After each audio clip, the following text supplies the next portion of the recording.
There was a time, if you had asked me to introduce myself, the drama, I would have probably started to draw a map with my foot on the ground. Or even worse, I would have shimmied into the crowd and disappeared. Why this reaction, you ask? Well, I wasn't sure about which parts of myself I should present to the world. I wasn't sure what was safe to share and what I should keep. And I ended up keeping it all. It was so much easier when I was a child. I was born daughter of Muguchu. And with this identity, I was put in a box that was safe and comforting, like a fleece coat on a cold day. I had a sense of pride, security, and belonging. Of course, there were assumptions that came along with it, that I would be bright and I would be respectable. My father was bright and respectable. He was one of the few people who got to travel abroad and study on a scholarship those days. This identity, again, also came with expectations. I was expected to do well in school. I was expected to be a lady in the street, attend the local Catholic church, maintain the name of this identity, and in no way taint this identity. If you agree to this, sign here.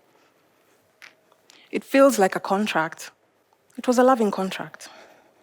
I wore this identity for the first 16 years of my life until I met a man. He was 19, and everything I thought in my childish dreams a man should be. He was tall, dark, and handsome. He even had dimples. To even make it worse, he had curly hair. I could finally relate to the song. You know the nursery rhyme? I had a boyfriend with curly, curly hair. I know it sounds so childish. So this man, this 19-year-old man, he did not talk much. But I wasn't bothered. All the romance novels I had read, they said, this is how a man should behave. You know? Stare at you, but not smile. Ignore you often, and then acknowledge you in brief, sporadic events. All the ladies in this novel were always in agony, thinking about him, trying to decode his actions, looking for signs of love, making them up where there were none, coming to anguished conclusions. It sounds terrible, but it's not that bad. Towards the end of the novel, the last few pages of that novel, the man would finally show his love by asking for her hand in marriage. That was my courtship. After 2 years of torture, he finally shared his feelings and asked me to be part of his family. I quickly shared my father's identity and took up his. I was somebody's woman. That feeling. Unfortunately, this identity, like all other borrowed identities, came with clauses. You see, the man of my dreams was a Muslim. And for me to gain the protection of his identity, I had to make certain changes in my life. I had to change my name. I had to change my friends. I had to change my religion and my culture and take up his. It was a whirlwind of learning new things. And before I could fully understand the implications, he added a new dynamic to my identity. I became a mother at 18 years. We were together for 9 years. I went to university a married woman, always in my bui-bui. We had ups and downs, tears and laughter. It was a normal relationship. Everything that he did, I wanted to do as well. He rode a motorcycle. I learned how to ride. He loved to travel. I got a suitcase with all the stickers and the dents to follow him around. He was passionate about his family. I made sure I was at the center of his passion. And then he loved football. He loved Liverpool Football Club. and I never let him walk alone. I was happy being a reflection of him, living based on his life and his expectations. Happy living his dream. When he died, it was painful and it was sudden. I spent a year in a daze, trying to live the life he expected me to live for the children. But because I hadn't fully owned this identity, I could not sustain it without him. I could not fast without him. I could not pray without him. Football became stupid. The bike became scary. I needed an identity. I could no longer hang on to his. It was sculpted by the ghost of him. It was embroidered by his memories.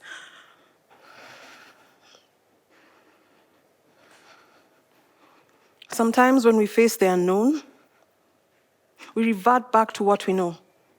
It's safe and it's comforting. I reverted back to my family. I so badly wanted to be Mr. Muguchu's daughter. No questions, please. Please, no questions.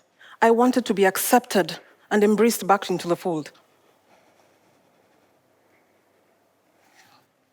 I got what I wanted. Back to the old contract and expectations. I immediately went back to school to do my master's and other courses concurrently. I needed a way of supporting myself and my children. At that point, we had two. So I got a job. It was administrative, and it was routine, and it was below my potential. But it allowed me to live on autopilot. I had no social life. My life revolved around work, home, and school. I would dress in drab clothes to blend with the furniture. I wanted to sink into oblivion, lest anyone asks me to introduce myself. Where would I even start? I missed him. I missed the safety of the veil. I missed the cultural and social identity of a large extended family. But these were things I could not talk about. I was there in between these two worlds that were not even mine. I was a spectator watching other people live. In 2012, I got a better job. I had been looking for a while, and the kids were growing up. They always needed food, shoes, clothes, school fees, food. It was a great company. And for my first week of orientation, they gave me a career coach to guide my career trajectory. On our first session, I sat down with my coach, and all she wanted me to do was to introduce myself. And everything I told her about my academic qualifications, about my experience, about my role in society, it was not enough. In the end, she gave me a notebook, and she told me, "Elizabeth, go and write your introduction." I remember going home that day really angry. I was thinking to myself, these multinationals, they don't understand Africans. Now I have to go home and cram something to make her happy. I'll show her. On my way home, I opened that notebook and I wrote, "I am an educated African woman," in capital letters. I wrote, "I can drive an 18-wheeler and I can ride a motorbike. What can you do?" I shut the notebook and waited for our next session. She never talked about it again, but at that point, my interest was piqued. In 2013, my father passed away. I remember standing by his grave, feeling vulnerable and exposed. His identity was the one I had worn for the longest, and without it, I was lost. I poured myself into academics and work, trying to build an identity based on my roles. I was good at doing everything everyone expected me to do. Society, my supervisors, the lecturers, even my children. But at the end of the day when I turn off the lights, I would shut down like a robot without power, without feeling, without a soul. In 2017, all my studying started to pay off. I was standing at an international podium, ready to deliver my research. I remember a feeling of pride at what I had accomplished. And as I started to introduce myself, something just clicked. I started to notice small things. I started to notice how the Western suit I was wearing was so ill-fitting for the shape and width of my body. I noticed how my small toes, I could no longer feel them due to the pinching high heels. When I looked down, I could see my legs, I saw my hands, I saw my arms, I saw a portion of my chest. And I realized I was 50 shades of melanin due to the love-hate relationship I had established over the years with bleaching products. And as for my research, my research was another story. It read like something I had borrowed from a textbook. My voice, it sounded foreign as I stood there trying to convince the people in the crowd of its importance.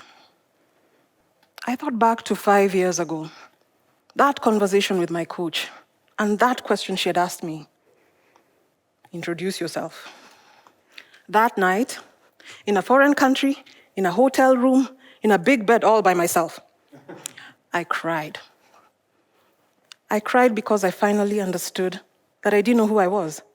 I didn't know who I was beyond all the roles I had taken up or had been placed on me by society, by friends, by family. I was a recycled version of everyone. I was my father's ambitions, my husband's dreams, my children's idea of a heroine, society's misplaced vision of how a widow should be. I was a photocopy of everyone and an original version of no one. I was a propagator of unrealistic expectations on everyone else. I knew I was lost, but I couldn't remember the last place I left myself. How do you find someone you wouldn't recognize?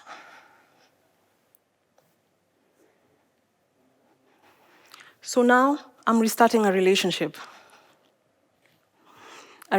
with myself, discovering my likes, my dislikes, doing everything to learn my passion. It's messy, it's painful, and it's not done. I'm tunneling through the darkness, finding gems in unsuspecting corners, but I'm also finding things I don't like, and I'm dealing with it. I am hoping that despite loss, despite failure, I will learn the ability to center myself without the use of an external compass. And I pray so hard that I will always be enough. Let me introduce myself. Hello, my name is Elizabeth Muguchu, and this is my comeback.